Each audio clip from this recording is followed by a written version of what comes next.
biomedis, mata kuliah pengantar farmakologi, sains farmakologi 1, 2, 3. Nah, sekarang kurikulum baru, kita mendesain kurikulum itu terintegrasi dengan apoteker.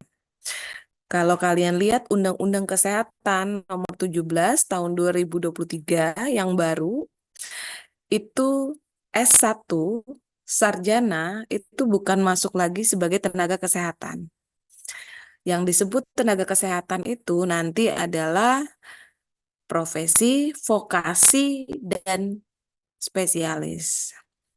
Jadi kan kalau profesi banyak ya, dokter, bidan, perawat, apoteker. Makanya kita desain kalau mahasiswa atau seseorang ingin masuk di farmasi, maka dia nantinya akan menjadi apoteker, bukan masuk farmasi mau jadi S1 farmasi gitu. Jadi itu konsepnya. Makanya nih kurikulum yang baru itu sudah kita integrasikan. Habis S1 lanjutannya adalah profesi gitu. Kalau vokasi kan diploma 3 ya. Nah, itu dia juga masuk sebagai tenaga kesehatan. Sedangkan S1 itu masuk tenaga administrasi kesehatan. Jadi makanya kita kurikulum baru ini sudah terintegrasikan. S1 kalian belajar teori, pengetahuan, praktik untuk mendukung nantinya dalam aplikasi penerapan di profesi dan pemecahan masalah pada profesi, ya. Nah, di sini kita lihat silabusnya. Yang pertama, hari ini penyampaian kontrak perkuliahan, kaitan mata kuliah dengan visi misi prodi. Jadi kalian visi misi fakultas prodi itu bukan nanti kalian hafal mati gitu misalnya seluruhnya kata-katanya hafal, tetapi intinya apa sih dalam visi dan misi itu, kata kuncinya apa sebetulnya target prodi. Visi itu kan cita-cita ya, harapan.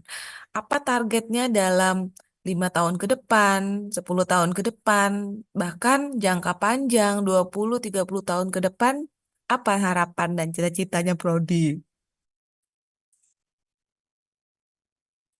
Nah, serta nanti saya sampaikan isi perkuliahannya farmakologi itu nanti belajarnya seperti apa, ya.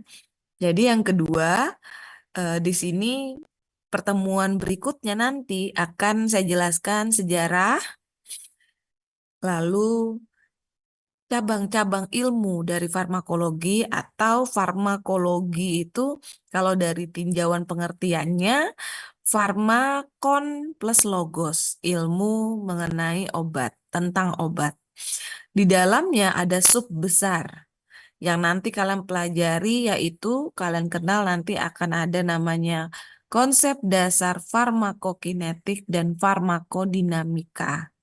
Kinetika geraknya, jadi farmakokinetik gerak obatnya di dalam tubuh, perjalanan obat di dalam tubuh, serta farmakodinamika, dinamika obat, bagaimana obat mencapai targetnya dan menghasilkan respon. Contoh kalau kalian minum obat penurun panas yang terjadi kan nanti terjadinya yang tadi demam, keadaan demam atau suhu tubuh tinggi menjadi turun.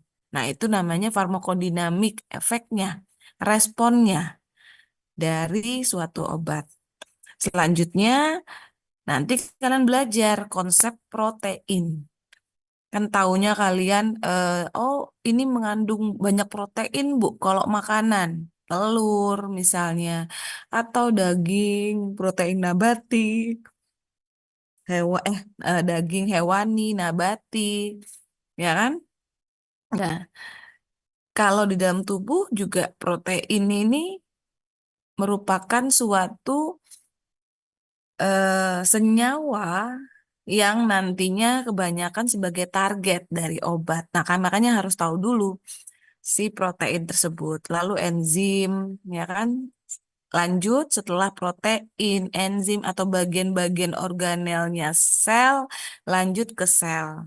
Sel, kumpulan sel, jaringan. Jaringan di dalamnya juga banyak kumpulan-kumpulan sel tadi membentuk suatu komunikasi sel. Nah, termin kedua, lanjut transportasi sel dan jaringan, baru ke sistem organ satu, sistem organ dua. Ini semua masih dasar. Konsep homeostasis. Homeostasis itu keadaan tubuh yang masih berusaha menyeimbangkan. Misalnya, kita makan banyak ini, yang makan makanan yang misalnya berpotensi ke arah kanker, ke arah hipertensi. Nah, tubuh itu tidak langsung tek kita terjadi penyakit, tetapi dia berusaha dulu memperbaiki, menyeimbangkan, berusaha supaya menstabilkan dulu. Tetapi ketika tubuh sudah tidak sanggup, nah barulah timbul yang namanya kita bilang penyakit. Jadi konsep homeostasis itu tubuh ini punya pertahanannya. Tubuh punya caranya untuk berusaha supaya menyeimbangkan keadaan normal dulu. Kalau sudah tubuh nggak sanggup, makanya timbul penyakit. Gitu, timbul akhirnya hipertensi, yang namanya kolesterol, dan sebagainya. Lalu nanti akan ada lagi lanjutan tentang farmakokinetika, ya, dan farmakodinamika, serta sekilas tentang di sini yang masuk dalam bagian farmakodinamika itu yaitu konsep reseptor obat.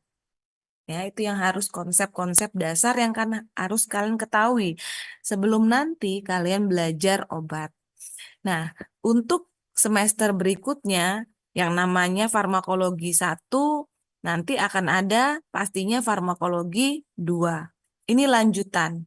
Setelah kalian tahu konsep dasar, tahu konsep bagaimana obat bergerak dalam tubuh, bagaimana sih obat itu setelah dia jalan, dia kemana?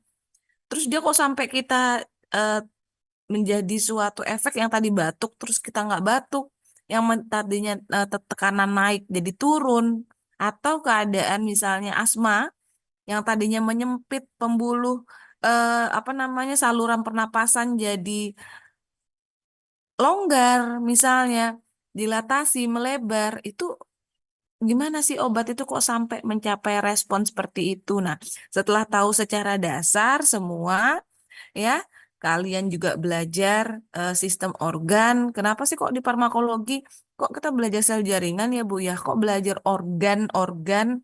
Nah, karena nanti ujungnya setelah tahu organ, kalian akan masuk nih nanti struktur tubuh, keadaan normalnya tubuh. Struktur apa namanya keseluruhan manusia secara normal, fisiologi nanti baru kalian sudah tahu normal, kalian akan belajar keadaan sakitnya, patofisiologi namanya. Nah, itu. Kalau tahu keadaan sakit, setelah itu